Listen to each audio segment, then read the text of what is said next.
हम देख रहे हैं दूसरों के पास क्या है, क्योंकि कामनाएं वासनाएं कभी किसी शहंशाहों की पूरी नहीं हुई।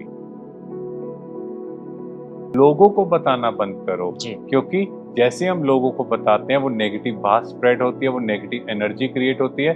सब कहते हैं हाय वो बेचारा। जी। तो योगी वो जो हर चीज पर कंट्रोल करना जाने, वो डिसाइड करता है ये चीज सीखनी है, ये चीज राइट है या रॉन्ग है। कलयुगी रात्रि में भी सब लोग सोए पड़े हैं। हाँ जी। अगर उनको आत्मा का ज्ञान मिल जाए सब तो जाग जाएंगे। तो भाई जी, आगे अर्जुन ने पूछा, जिसकी बुद्धि स्थिर हो गई है उसके लक्षण कृपा करके कहो। तो फिर श्री कृष्ण जी जवाब देते हैं, जिसकी कामना किसी बात पर नहीं उठी, अपनी आत्मा को पाकर संतुष्ट है। इसका भावार्थ क्या है? हाँ जी। तो देखो, सबसे बड़ी प्रॉब्लम क्या है आज के टाइम हम बात करें, बुद्धि स्टेबल क्यों नहीं है?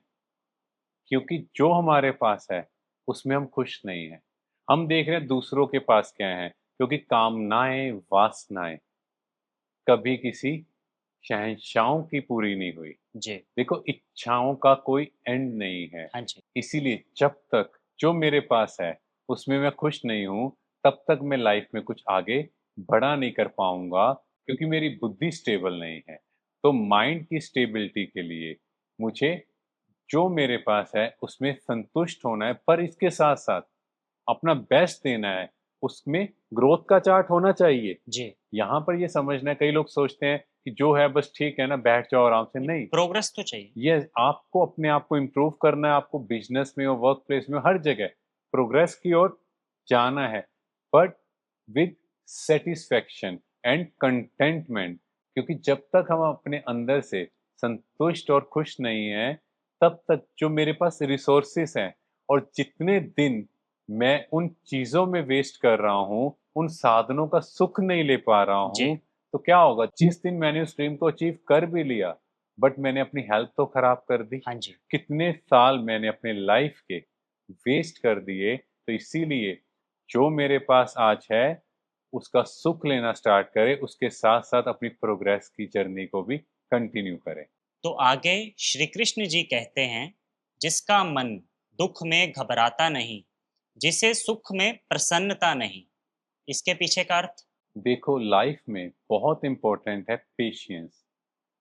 आप में जब तक धैर्यता और सहनशीलता नहीं है, तब तक आप नेगेटिव फेस को एक्सेप्ट नहीं कर पाओगे, क्योंकि कोई भी दिन, कोई भी सिचुएशन हमेशा के लिए नहीं रहनी। हाँ जी। ठीक है, प्रॉब्लम्स आती जाएंगी, बट मुझे वेट करना है, वो धीरे धीरे दिन गुजर जाएंगे।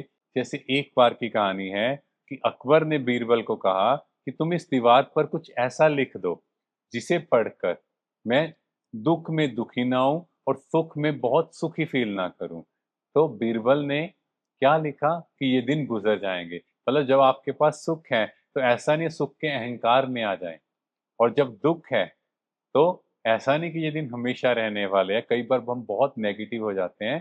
तो इसीलिए हमेशा याद रखो, कोई भी स्टेज हमेशा के लिए नहीं है। और परिवर्तन संसार का नियम है। यस, जैसे मौसम भी तो बदलता है। जी। आप देखो, मौसम बदल रहा है, उसके बाद दिन और रात बदल रहे हैं। कोई जी। भी चीज ऑलवेज सेम नहीं है। आप कोई नई चीज खरीदो, वो पुरानी तो होनी है। बिल्कुल होनी है। घर नया बनाओ, कुछ साल बाद उसको भी रिपेयर चाहिए। हाँ जी। तो इसी तरह सब चीजें परिवर्तनशील हैं, और यही सृष्टि का नियम है। नियम है।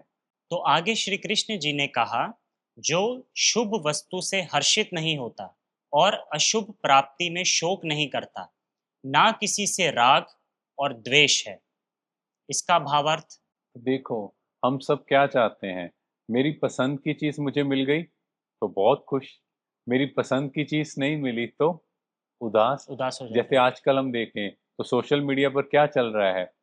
अगर व्यूज मेरे अकॉर्डिंग हो गए तो खुशी, जी। अगर व्यूज नहीं चले तो कई लोग तो डिप्रेशन में चले डिप्रेशन में जाते चले हैं। जाते तो मुझे ये समझना है कि मेरी स्थिति हर परिस्थिति में टॉप की रहनी चाहिए। हैं। हाँ जी। कोई भी चीज मुझे मिले तो भी खुश। और कई बार देखा गया है, कोई मेरे अकॉर्डिंग चलता है तो मेरा मित्र, मेरी बात को कट करता है तो मेरा शत्रु। तो एक योगी, एक बैलेंस्ड माइंड के व्यक्ति को हर परिस्थिति में अपने माइंड को स्टेबल रखना है, और वो तब होगा जब मैं खुद को आत्मा रूप में समझूंगा। मान लो आप किसी पहाड़ी पर जा रहे हो, तो रास्ते में जाते हुए क्या होगा, आपको अलग अलग सीनरियाँ दिखेंगी, बिल्कुल दिखेंगे। है ना? और कोई भी सीन हमेशा नहीं रहेगा। हाँ जी। वैसे ही हमारी जर्नी भी तो ऐसी है, कभी ऊपर, कभी नीचे, कभी जी। नीचे, ऊपर, ये चल रहा है। अगर हम उस जर्नी को एन्जॉय करेंगे तो खुश रहेंगे। जैसे एक फ़िल्म है, हाँ जी, फ़िल्म में अलग-अलग सीन होते हैं, यस, उसी तरह से जीवन है। बिल्कुल।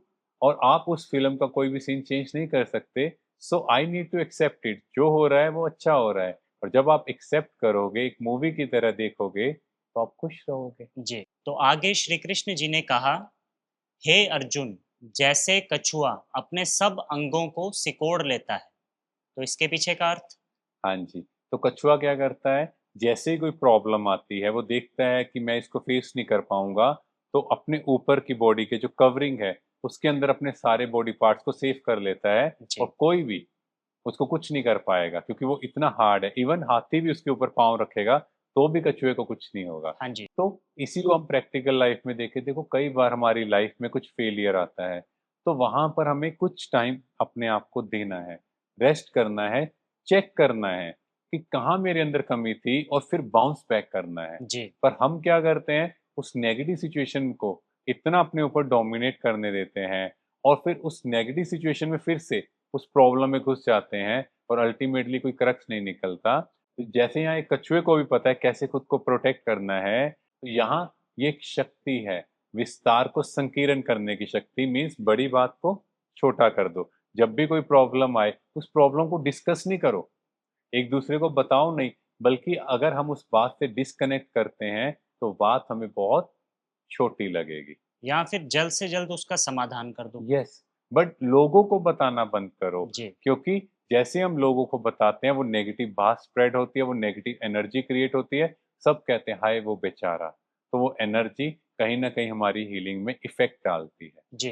तो आगे श्री कृष्ण जी अर्जुन को कहते हैं, जो योगी इन सब इंद्रियों को दमन कर आत्मा में निष्ठा कर ले और जिसके वश में इंद्रियां हैं, इसका अर्थ?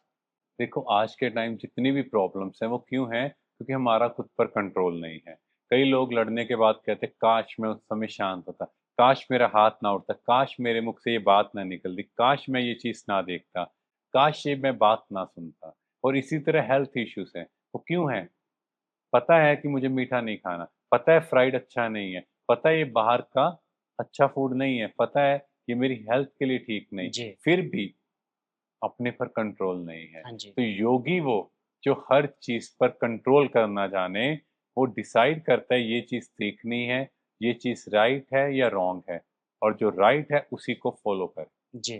तो आगे श्री कृष्ण जी कहते हैं, जिसमें संपूर्ण प्राणी सोते हैं, वह आत्मनिष्ठावान पुरुषों का दिन है। इसके पीछे का अर्थ? हाँ जी, तो आज के समय अगर हम देखें, तो नाइट लाइफ का कंसेप्ट आ रहा है। जी। लोग रात के समय जाग रहे हैं और दिन में सो रहे हैं। जी। पर जो व्यक्ति, जो आत्मा अपने आप को अपलिफ्ट करना चाहती है, लाइफ में कुछ करना चाहती है, वो अमृत वेला उठेगी। क्योंकि हमेशा कहा गया है, early to bed, early to rise makes a man healthy, wealthy and wise. इसीलिए हम सबको ये याद रखना है, रात को जल्दी सोना है और सुबह जल्दी उठना है, क्योंकि हमारी बॉडी का जो नेचुरल सिस्टम भी है, वो भी इस तरह से है, अगर हम समय पर सोते हैं, तो हमारे अंदर नेचुरल स्टीरॉइड सीक्रेट होते हैं, जो हमारी इम्यूनिटी को बढ़ाते हैं, और हम अपनी लाइफ में बेटर परफ़ॉर्म कर सकते हैं।